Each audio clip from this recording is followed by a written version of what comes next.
Schools are at the heart of communities across the United States, and teachers are at the heart of schools. Today's guest shares a year in the life of three teachers, the schools in which they teach, and the children whose lives they shape. She's Alexandra Robbins this week on Story in the Public Square.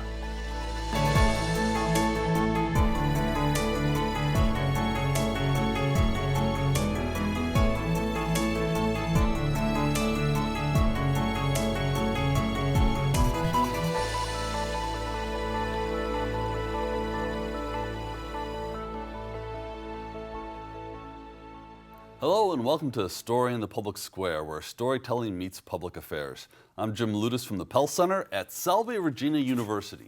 And I'm G. Wayne Miller, also with Salve's Pell Center.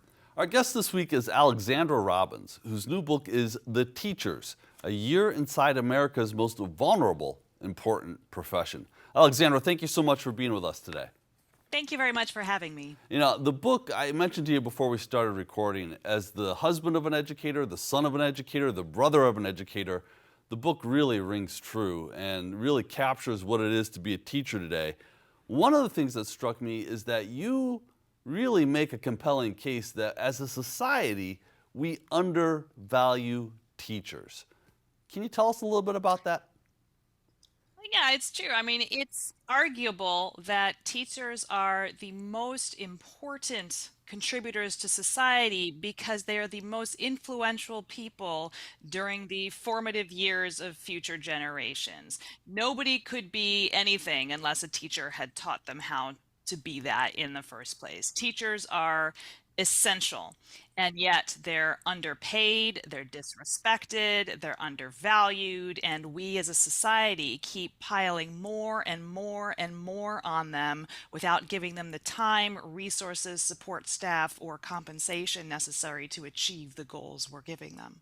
Is this a recent phenomena? I'm reminded of an editorial cartoon that Daryl Cargill wrote maybe about 13 years ago, juxtapositioning the two parents that are upset with a student for failing an exam in 1960 against two parents who are upset with a teacher for their student failing in 2010.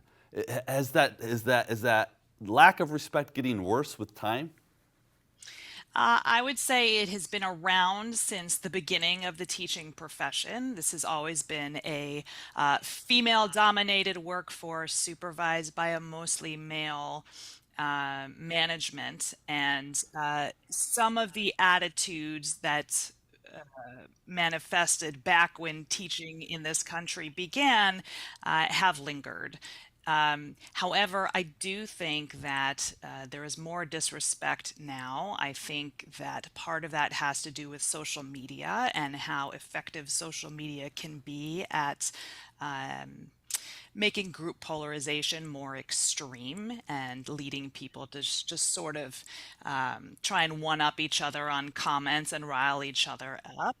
I think it also has to do with the change in teaching going back to the beginning of this century, when No Child Left Behind really was a game changer. No Child Left Behind meant that high stakes testing drove education. It led to a climate of fear, it led to a climate of competition, and it led to a feeling among parents that because the government was judging teachers, schools, and students by their scores, that parents should then judge schools and teachers that way as well. So talk about how much we are asking teachers to do today. You have three central characters in your great book that get into that, and you have a lot of other teachers and other people that provide input also. How much are we asking teachers to do in 2023? We're asking teachers to do the impossible. We are asking them to take on all the duties that a teacher signed up for, the teaching the students part, and then we're adding administrative duties. We're adding duties that the government should be handling, but society has failed us, and therefore teachers must step up. Teachers are now counselors, they're social workers, they're benefactors to the extent that they can be. They're charity workers. They're doing all these things for students that other people should be doing.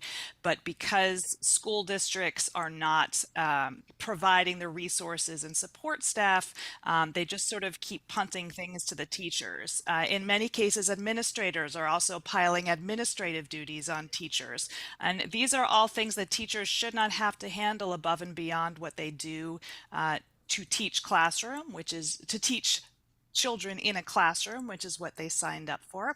And even just the teaching part, we're not giving them enough paid contracted hours to fulfill that.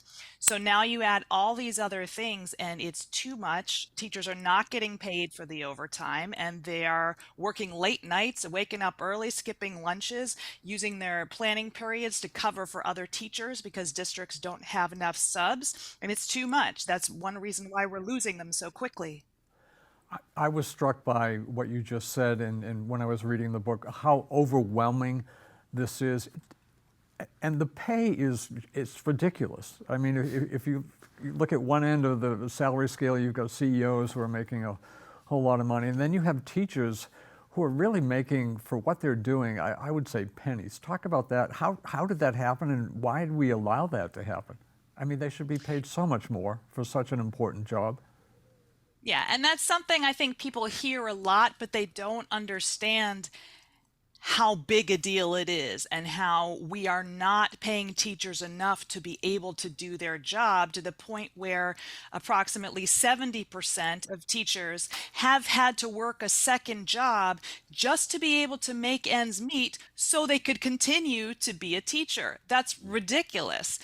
Penny, one of the teachers I followed, she was a middle school math teacher in the South. She was an 18-year veteran. She had won some awards. She was a beloved teacher recognized by her district, and she made $47,000 a year.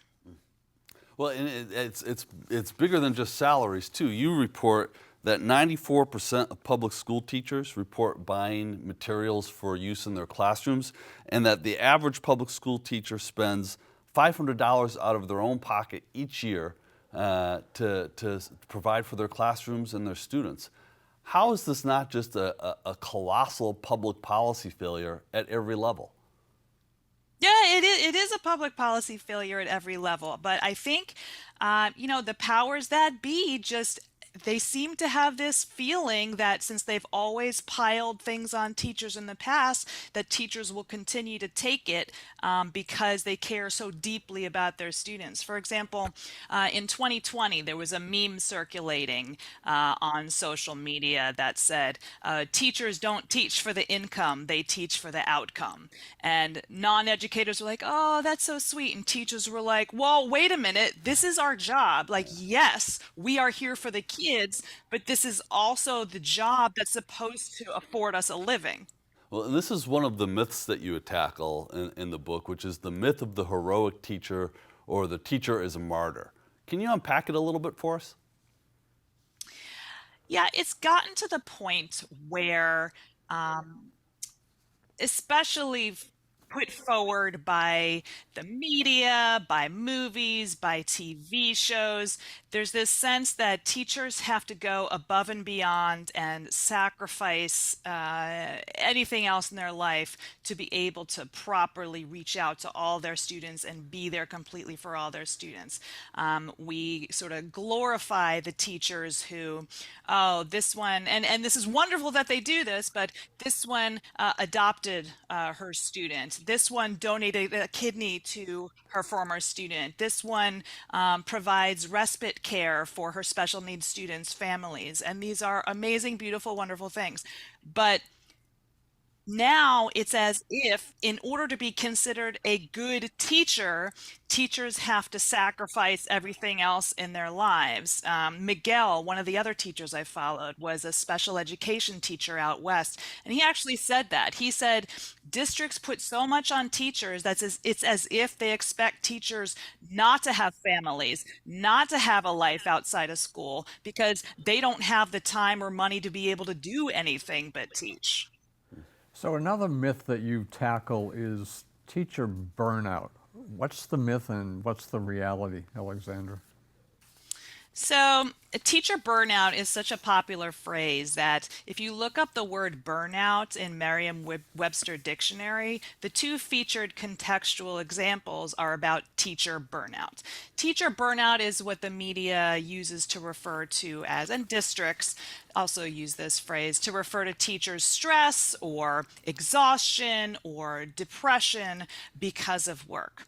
However, experts looked into what the actual causes of teacher burnout are, and the general consensus is that it's too much workload, high stakes testing, too much pressure, insufficient resources and time.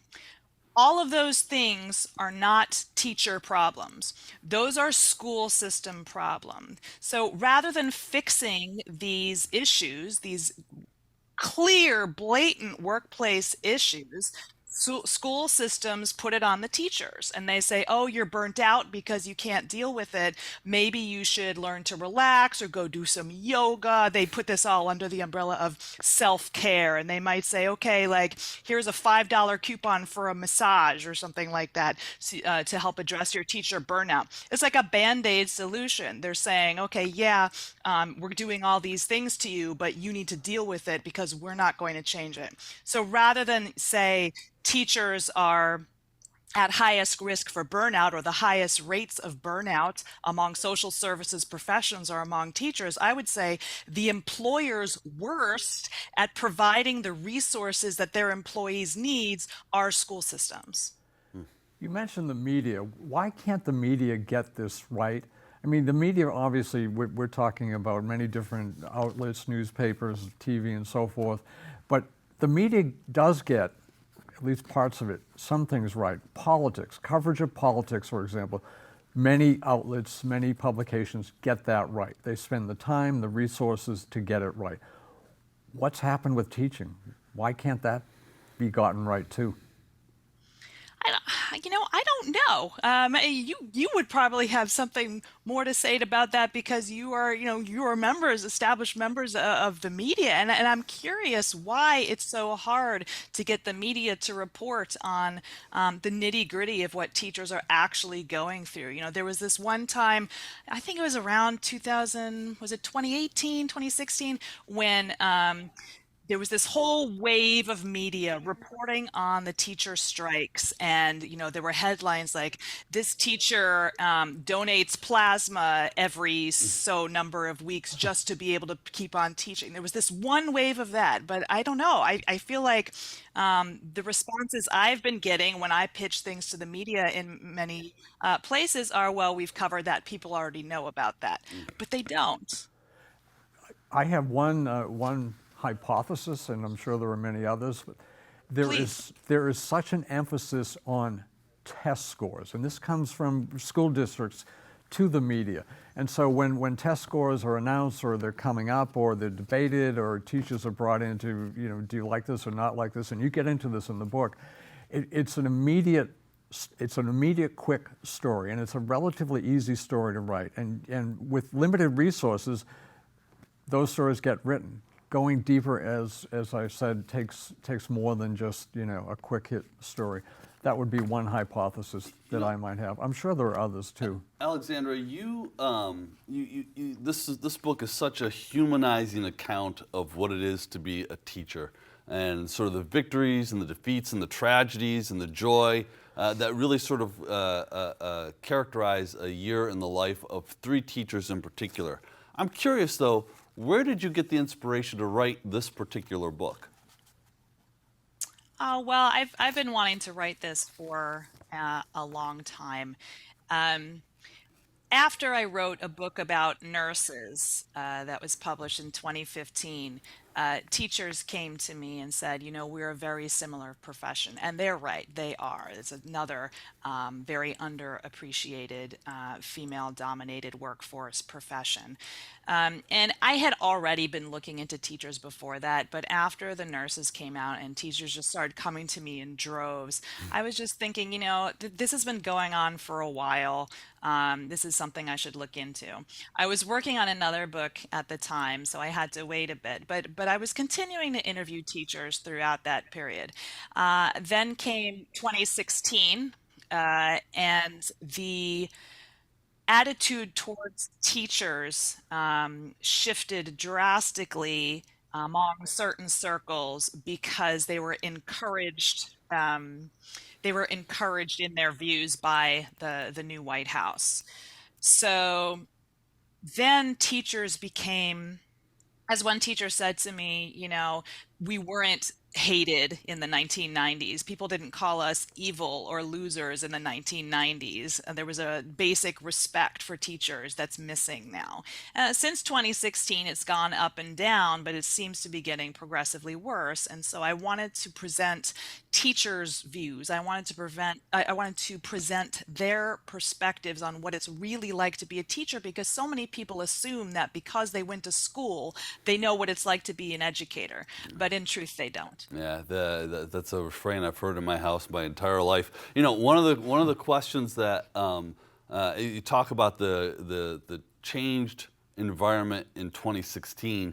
As we head into 2024, schools are already in the crosshairs of the culture wars around the electoral politics of the nation.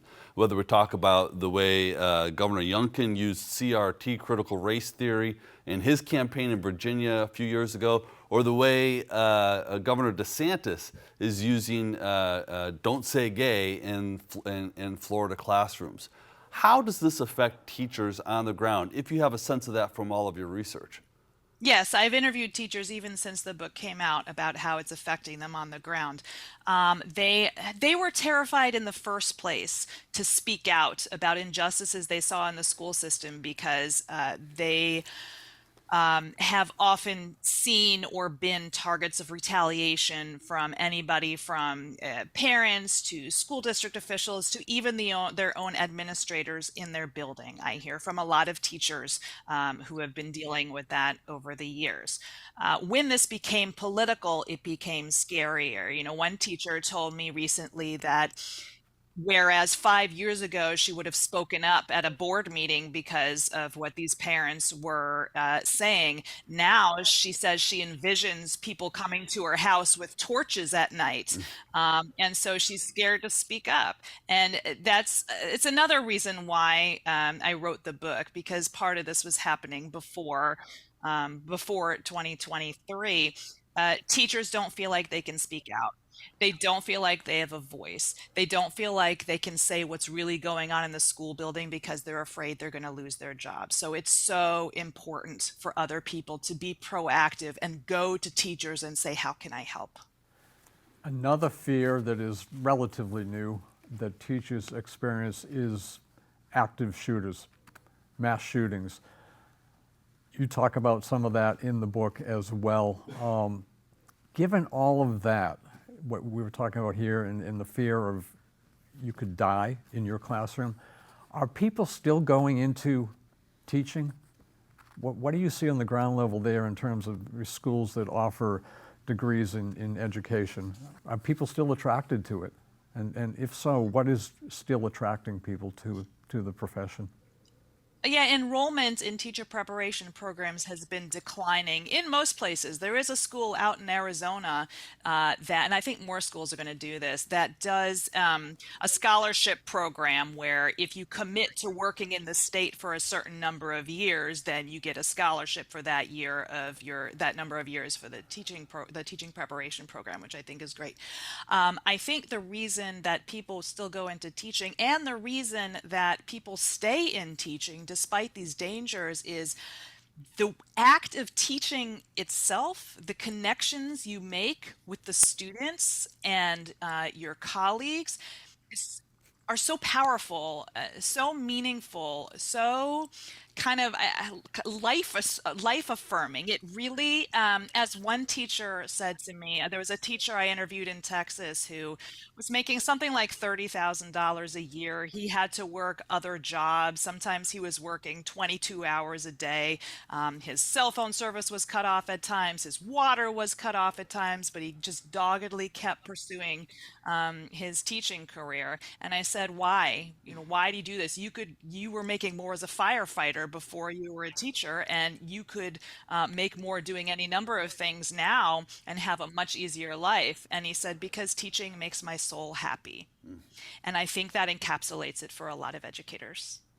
I think one of the classic questions that educators ask would-be teachers is there a teacher in your own experience who so inspired you and transformed the way you would approach teaching?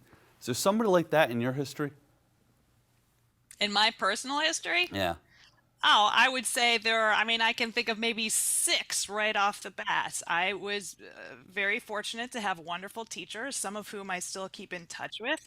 My entire journalism training consisted of my high school journalism classes because my college at the time did not offer journalism. So, yes, teachers played a very important role in my life, and I respect them tremendously. In fact, you've become a substitute teacher yourself, even in the writing of this book. Talk to us a little bit about that. I've been substituting for about 4 years. I started out because I had read an article that said that there was a substitute shortage in a local district. And before the pandemic, people didn't know that schools were having trouble finding subs. I don't think substitutes were pretty much ever in the news unless there was some problem with one or something like that. So I asked local administrators and I asked teachers, and I said, is this true? Are you having trouble finding subs? And they said, yes. So I said, okay, well, I can sign up. So I signed up expecting to do it, maybe once every week or two, just as a break from sitting in front of my computer writing or reporting. But I fell in love with it. And I enjoyed connecting with the students so much. I enjoyed learning from the other teachers because sometimes I would sub as a paraeducator in the classroom, which was always wonderful because I got to help in the classroom, but also observe a teacher teaching, which I learned a lot from. During the 2021-2022 school year, a school where I had short-term subbed many, many times, found itself in a position a couple days before the August open house in which they had been allotted an extra class but couldn't find a teacher. This was before elementary school students could be vaccinated. There was a lot of trouble filling vacancies at that time. I think it was the Delta wave. There was some new wave of COVID that was coming. And so they asked if I would take over a 3rd grade classroom until they could find somebody. Well, I ended up full-time teaching 3rd grade from August all the way through winter break, which I'm so glad that happened because it really gave me a bird's eye view about what teachers had been telling me and were telling me at the time about what was going on in the classroom. Now, I had a wonderful administration, wonderful parents, wonderful coworkers. I loved my students. It was really an ideal, magical situation.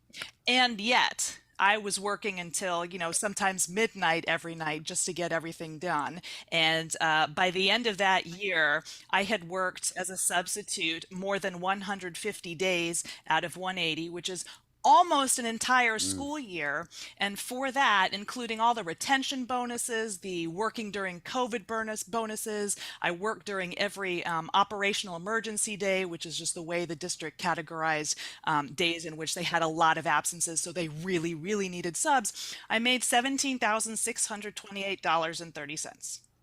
So. Wow. That was a good perspective for me. Wow. That is so wrong. Are you still subbing? Yes, in fact, I subbed right up until the end of this year. Yep, and I'm already long-term subbing 5th grade for a few weeks in the fall.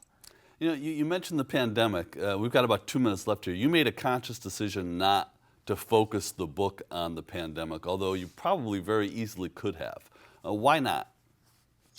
Because while the pandemic exacerbated the problems of the teaching profession, those problems existed long beforehand in the educational landscape, and they're not going to resolve just because we're getting out of the pandemic era. We need people to pay attention to the underlying issues, and we need decision makers to enact policies that will improve teachers' working conditions, pandemic or not. So you have 3 anchor stories in your in your book, but you also have vignettes from, I couldn't even count them, hundreds, thousands. How did you get all of this information? How did you find these people? Did they come to you? Did you advertise? How did you find all these people? Because it really is extraordinary, the input from all across this country, really at all levels, that you were able to get and put into your book. We've got about a minute left, Alexandra. Okay, then I'll nutshell it by saying, yes, I reached out to many people, but it is not hard to get teachers to tell you their stories when you say, I'm not going to put your name in this. They have so much to say. They are so afraid to speak out because of retaliation that it was a joy and a catharsis for them to be able to share their opinion without being worried about losing their jobs for doing so. Yeah. At the end of the day, are you an optimist about the future of teaching as a profession? Yes, because teachers have hit such rock bottom that parents now are understanding what's going on with teachers, and it's up to parents to stand up for teachers. It's up for community members to speak out for teachers. A recent survey found that 80% of parents are very happy with their local schools. The negativity we hear from the fringes, the majority of those people, this survey said, don't actually have school-age children at home. So once we get the word out that people who support teachers need to go to the board meetings and stand up for them, need to start petitions, need to provide resources and lobby lawmakers, I think the tides will turn. There just has to be a more coordinated effort for those of us who are educator allies. Well, the book is The Teachers. Alexandra Robbins, it's outstanding. Thank you so much for being with us.